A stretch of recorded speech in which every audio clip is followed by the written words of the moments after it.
মুসলিম প্রধান দেশের শিক্ষা সিস্টেম। আমরা অনেক কথা বলছি, উপদেষ্টা, এই প্যানেল, সেই প্যানেল, কমিশন। শিক্ষা কমিশন নিয়ে কোনো আলোচনা হচ্ছে না। শিক্ষা কমিশনটা গঠন করা হচ্ছে না। সেই প্রাচীন কমিশন আবার ইম্পোজ করার চেষ্টা করা হচ্ছে। অথচ শিক্ষা হচ্ছে জাতির মেরুদণ্ড। আমার মেরুদণ্ডই ঠিক নাই, আমি ব্যাংকিং সিস্টেম কিভাবে চেঞ্জ করব? এবার আসেন, এই 50,000 প্রতিষ্ঠানের স্টুডেন্টদের কথা বাদ দেন, তাদেরকে যারা পড়ায় সেই সমস্ত শিক্ষকদেরকে একটা জায়গায় বসান। এই সমস্ত শিক্ষকদের কোরআন তেলাওয়াত চেক করেন। এদের 90%, তাদের 90% কোরআন বিশুদ্ধ করে তেলাওয়াত করতে পারে না। তারা আপনার বাচ্চার শিক্ষার দায়িত্ব নিয়েছে। আমার বাচ্চাকে এমন একজন টিচার পড়ায় যে আল্লাহর কিতাব পড়তে পারে না, যে মুসলিম। আমি অমুসলিমদের কথা বলছি না, এখানে কোনো অমুসলিমদের কিনা আলোচনা হচ্ছে না। সরায় দেন। এবার আসেন হাই স্কুল, সংখ্যা কত দেখবেন? লাখ লাখ। হাই স্কুলের সব স্টুডেন্টদেরকে বসান, একজন একজন করে চেক করেন, দেখবেন এদের মধ্যেও মিনিমাম 80% কোরআন তেলাওয়াত করতে পারে না। তার হাই স্কুলে পড়াশোনা করেছে 8 থেকে 10 বছর। 8 থেকে 10 বছর, প্রায় লক্ষ লক্ষ টাকা খরচ করা হয়েছে, সময় দিয়েছে, তারা পরিশ্রম করেছে। পরীক্ষার পর পরীক্ষা, এক সেমিস্টার আরেক সেমিস্টার, এক টার্ম আরেক টার্ম, কোচিং, প্রাইভেট, অ্যাসাইনমেন্ট, এইটা সেইটা, কোরআন তেলাওয়াত করতে পারে না। আর আমরা আইএমএ জাহিলিয়াতকে চেঞ্জ করতে চাচ্ছি, অথচ আমি দেখালাম চেঞ্জটা হয়েছে ইকরা বিসমি রাব্বিকাল্লাযী খলাক দিয়ে। জার্নি এখান থেকে শুরু হয়েছিল। এমন কোনো সাহাবী আপনি খুঁজে পাবেন না যিনি কোরআন তেলাওয়াত করতে পারেন না। এমন কোনো সাহাবী আপনি পাবেন না যিনি কোরআনের অর্থ বুঝেন না। এমন কোনো সাহাবী পাবেন না যিনি কোরআনের আদেশ নিষেধ মানেন না, দাওয়াতের কাজ করেন না। এবার এই হাই স্কুলের সব বাচ্চাদেরকে সরায় দেন, সরায় দিয়ে সব টিচারদেরকে বসান। হাই স্কুলের যারা টিচার তাদের মধ্যে ম্যাক্সিমামই 70% তো হবেই আমার ধারণা যারা কোরআন তেলাওয়াত করতে পারেন না। ইভেন সূরাতুল ফাতিহা আপনাদের শুদ্ধ না, সূরা ফাতিহা শুদ্ধ না।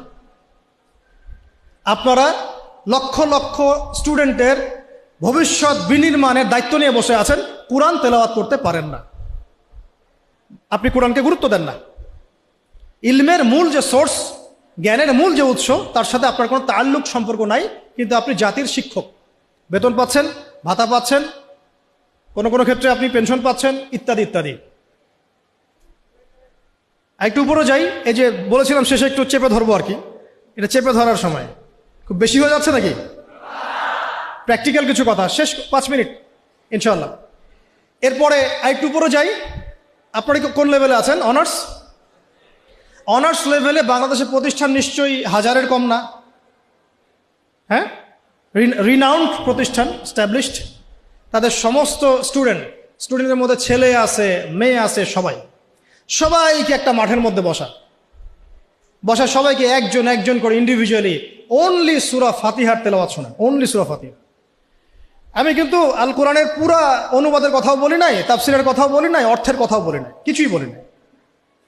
দেখবেন এর মধ্যে মিনিমাম 60%-এর তেলাওয়াত সহি না, করতেই পারে না, দাঁত ভেঙে যাচ্ছে। সে পড়াশোনা করছে 15 থেকে 16 বছর ধরে, আরো বেশি হতে পারে, আরো বেশি হবে। এখানে 10 বছর, এখানে 2, 18, এদিকে 20, 18 থেকে 20। আমরা মুসলিম প্রধান দেশে থাকি, এটা আমাদের শিক্ষা ব্যবস্থার অবস্থা। এবং আমরা আবার মানে চাইও যে আল্লাহর জমিনে দিন কায়েম হোক। আমরাই আবার চাই যে আল্লাহর জমিনে দিনটা কায়েম হোক। আর যে বাকিরা পারে তারা কোথায় শিখেছে? হয় কোনো মাদ্রাসায়, হয় কোনো মক্তবে, অথবা ইন্ডিভিজুয়ালি কোনো ওস্তাদের কাছে। নট একাডেমিক্যালি, নট ইনস্টিটিউশনালি, যেখানে সে পড়ে সেখানে সে শিখে নাই। তার সাবজেক্ট এটা নাই, তার সাবজেক্টে 12টা সাবজেক্ট আছে তার। যে একটা সাবজেক্ট নিয়ে অনার্স পড়ে, আপনারও তো 6টা সাবজেক্ট আছে ফ্যাকাল্টিতে, আছে না? ওই সাবজেক্টের মধ্যে কোরআন নাই, তাফসীর বলিনি আমি, অর্থও বলি নাই, হিফজও বলি নাই, ভাষাও বলি নাই, কোরআনের সাহিত্যের কথা বলি নাই, শুধু বলেছি কোরআন তেলাওয়াতটুকু নাই। আপনারা কি দাবি করেন যে আপনারা মুসলিম প্রধান দেশে থাকেন? এটা একটা চরম সেকুলার স্টেট, এটা ইসলামিক স্টেট নয়, এটা একটা চরম রকমের সেকুলার স্টেট, যেখানে নামাজ, রোজা, হজ, যাকাত, তাসবিহ, তাহলিলের মধ্যে ইসলামকে সম্বন্ধ করা হয়েছে। শিক্ষা, অর্থনীতি, রাজনীতি, সংস্কৃতি, এগুলো থেকে ইসলামকে মাইনাস করে দেওয়া হয়েছে। এটাই জাতির সবচেয়ে বড় দুঃখ, সবচেয়ে বড় দুর্দশা। আল্লাহ পাক আমাদেরকে বোঝার তৌফিক। এবার এই সমস্ত অনার্স পড়ুয়া ভাইদের বোনদের টিচারদেরকে আমরা বসাতে চাই একটা জায়গায়। এটা কল্পনা করছি আর কি, আমরা অঙ্ক করি মনে মনে, বসান একজন একজন করে আপনি চেক করেন। তারা বাংলায় পারদর্শী থাকবে, সাধারণ জ্ঞান তারা জানবে, সাম্প্রতিক বিশ্ব তাদের মুখস্থ থাকবে, তারা কেউ কেউ বিসিএস ক্যাডার হবেন, আরও বড় হতে পারেন, ইংরেজি একদম ফ্লুয়েন্টলি বলে দিবেন, আমি যে লেকচার দিলাম সেটা ইংরেজিতে অনুবাদও করতে পারবেন, এবং রাষ্ট্রীয় বড় বড় দায়িত্বে তারা থাকবেন, বেতন পাবেন, ভাতা পাবেন, বাড়ি গাড়ি পাবেন। বাট আপনারা অন্তত 50% তাদের কোরআন তেলাওয়াত করতে পারেন না। আপনারা লক্ষ লক্ষ তরুণ প্রজন্মের মেরুদণ্ড গড়ার কারিগরের দায়িত্ব নিয়েছেন কোরআন ছাড়াই, কোরআনের সাথে কোনো রকম সম্পর্ক ছাড়াই।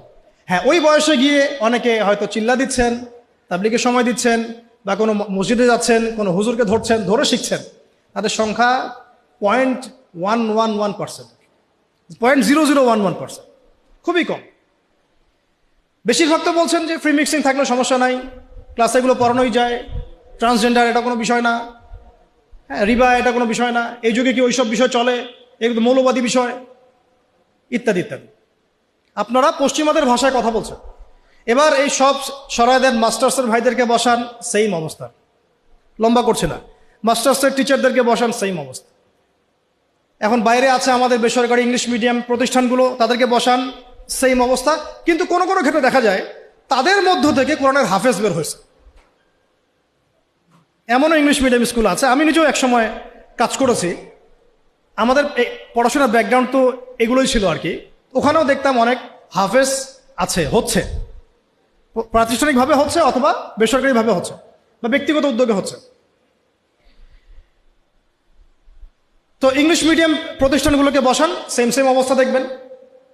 অন্যান্য সরকারি কারিকুলামের বাইরে যারা বেসরকারি স্কুল করেছেন তাদেরকে বসান, দেখবেন সেম অবস্থা। বেসরকারি স্কুল, বেসরকারি কলেজ, বেসরকারি ইউনিভার্সিটি, সেম অবস্থা। তাদের বড় বড় গর্জিয়াস প্রতিষ্ঠান আছে, বিশাল বিশাল ক্যাম্পাস, বিশাল বিশাল জমি, কোরআন নাই। ইল্লাল কোরআন, কুল্লু শাই মওজুদ, সবকিছু মওজুদ আছে, ইল্লাল কোরআন, কোরআন ছাড়া। যেটা আছে এটা এতই কম, এটা আই ওয়াশ শোডাউন করা ছাড়া কিচ্ছু না। এটা আই ওয়াশ করা যে আমি কিছুটা কোরআন পড়াই। আমাদের ওস্তাদ একটা কথা বলেন, আমাদের ওস্তাদের কথা বলছি, ওস্তাদ হচ্ছেন আমাদের বাইতুল মোকাররমের বর্তমান খতিব। তিনি একটা কথা বলেন যে মানুষ, এটা আমাকে বলেছেন পার্সোনালি, অন্যদেরকে বলেছেন কিনা আমি জানি না, যে মানুষ যে বিষয়টাকে গুরুত্ব দেয় তার জন্যে মানুষ সময় ঠিকই বের করে নেয়। মানুষ যে বিষয়টাকে গুরুত্ব দেয় তার জন্য মানুষ সময় ঠিকই বের করে নেয়। ফোন চালাতে তো আমাকে বলা হচ্ছে না, আমি টাইম বের করে নিচ্ছি। বড় বড় ক্ষেত্রে গার্লফ্রেন্ডকে সময় দিতে আমাকে বলা হচ্ছে না, আমি টাইম বের করে নিচ্ছি। আমি ইউটিউবিং করতে টাইম বের করে নিচ্ছি, আমি ব্যবসার জন্য টাইম বের করছি, রাজনীতি করার জন্য টাইম বের করছি, কোরআন শেখার জন্য আমার টাইম হচ্ছে না। তার মানে আমি কোরআনকে, সিরাতকে, হাদিসকে, ইসলামের প্র্যাকটিক্যাল বিষয়গুলোকে আমি এতটা মূল্যায়ন করছি না। As simple as that. শেষ কথা, এবার এই পুরো শিক্ষা সিস্টেমটা যারা পরিচালনা করেন তাদের সবাইকে একটা জায়গায় বসাই, অঙ্ক করি মনে মনে আর কি, সবাইকে একটা কনফারেন্স হলে বসায় দেন, যারা যারা এই শিক্ষা সিস্টেমটাকে ডিল করে, যারা নীতি নির্ধারক, পলিসি মেকার এই শিক্ষা সিস্টেমের, যেটা বিগত প্রায় 40-50 বছর থেকে চলছে মুসলিম কান্ট্রিতে আর কি, যার ভুক্তভোগী আমরা সবাইকে আপনি একটা জায়গায় বসান। আমি গ্যারেন্টি দিচ্ছি তাদের 80% সূরা ফাতিহা পড়তে পারে না, আরো বেশি হইতে পারে, আমি কমায় বলছি। বাকি যারা পারে তারা ব্যক্তিগত উদ্যোগে শিখেছে। এবার আরেকটু উপরে যাই, এই শিক্ষা কমিশনটা যারা নিয়ন্ত্রণ করে এই সমস্ত পার্লামেন্ট সদস্যদেরকে বসান, তারাই তো নিয়ন্ত্রণ করে, তাই তো? 360 জনকে বসান, স্পিকার সাহেব সহ। তাদের মধ্যে কেউ কেউ হয়তো সহিহ বুখারী পড়েছে বলে দাবি করে আর কি। তো যাই হোক, তাদেরকে বসান একটা জায়গায়। এটা আমি বিনয়ের সাথে বলছি, লজ্জার কিছু নাই এবং আঘাত করতে চাচ্ছি না। এটা তাদেরও তো পরকাল আছে না, আল্লাহর সাথে তো তাদেরও সাক্ষাৎ করতে হবে। যদি বলে আমাদেরকে কেউ দাওয়াত দেয় নাই, আমরা সেই জায়গা দিচ্ছি না, আমি দাওয়াত দিয়েছি আপনাকে, আমি আপনাকে দাওয়াত দিয়েছি, এটা আপনার দলিল, হুজ্জাত। এই 360 জনকে বসান, বসিয়ে আপনি তাদের সবার কোরআন তেলাওয়াতটা চেক করেন। আমি আপনাকে গ্যারান্টি দিচ্ছি তাদের 90% বিশুদ্ধ করে কোরআন তেলাওয়াত করতে পারেন। তারা পুরো রাষ্ট্রের শিক্ষা সিস্টেমটাকে নিয়ন্ত্রণ করছেন, পলিসি মেকারদেরও পলিসি মেকার আরও বেশি হবে। তাহলে এই যদি হয় একটা মুসলিম কান্ট্রির অবস্থা, তাহলে আমাদের এই যে লক্ষ লক্ষ না কোটি কোটি ছেলে, কোটি কোটি মেয়ে, হাজার হাজার স্কুল, লক্ষ লক্ষ কলেজ, এই আপনার প্রাইমারি স্কুল, হাই স্কুল, বেসরকারি স্কুল, ইউনিভার্সিটিস, এখানে তো মিনিমাম কোটি কোটি মানুষ পড়াশোনা করছে। এই কোটি কোটি মানুষের শিক্ষার দায়িত্ব যারা নিয়েছেন, তারা কোরআনুল কারীমকে মূল্যায়ন করেন নাই। এই কোরআন বিবর্জিত, সুন্নত বিবর্জিত, সিরাত বিবর্জিত, ইসলামের নীতি নৈতিকতা বিবর্জিত একটা শিক্ষা ব্যবস্থা কিভাবে একটা জাতিকে ইসলামী রাষ্ট্রের দিকে নিয়ে যেতে পারে, এটা আপনাদের কাছে আমার প্রশ্ন। এই প্রশ্ন রেখে আমি আমার বক্তব্য শেষ করছি।